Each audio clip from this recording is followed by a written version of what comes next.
গঙ্গাজল ঘাটি থেকে বাংলার বাড়ি প্রকল্পে বড় প্রতিশ্রুতি অভিষেকের। গঙ্গাজল ঘাটিতে নির্বাচনী প্রচারে গিয়ে বড় ঘোষণা করলেন অভিষেক ব্যানার্জি।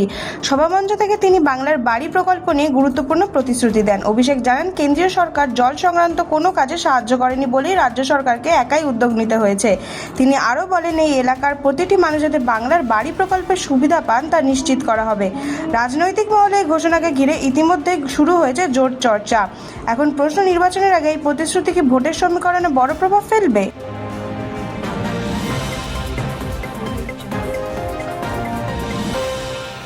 ভবানীপুরে আশ্রমে হেনস্থার অভিযোগ, সাধুবী সমাজের বিক্ষোভ মিছিল। 10 এপ্রিল ভবানীপুরের ভোলাগিরি আশ্রমে 70 নম্বর ওয়ার্ডের তৃণমূল কাউন্সিলর অসীম বসুর বিরুদ্ধে গুরুতর অভিযোগ উঠেছে। আশ্রমে ঢুকে সাধু সন্তদের বিরুদ্ধে বিজেপির পক্ষে পত্রক বিলির অভিযোগ তোলেন তিনি। যদিও সেই পত্রতে বিজেপির কোনো নাম বা চিহ্ন ছিল না বলে দাবি আশ্রম কর্তৃপক্ষের। প্রমাণ দিতে না পারলেও সাধুদের ওপর মানসিক ও শারীরিক হেনস্থার অভিযোগ ওঠে। এই ঘটনাকে কেন্দ্র করে দেশজুড়ে ক্ষোভ ছড়িয়ে পড়ে সাধুসন্ত মহলে। তারই প্রতিবাদে 19 এপ্রিল বালিগঞ্জ থেকে একটি বৃহৎ মিছিলের আয়োজন করা হয়। নেতৃত্বে ছিলেন কার্তিক মহারাজ সহ ভারত সেবাশ্রম সংঘের সন্ন্যাসীরা। মিছিল ভবানীপুর থানায় ডেপুটেশন জমা দিয়ে ভোলাগিরি আশ্রমে গিয়ে শেষ হয়। সেখানে বক্তব্য রাখতে গিয়ে স্বামী তেজেশ্বরানন্দ গিরি মহারাজ শাসক দলকে কড়া হুঁশিয়ারি দেন।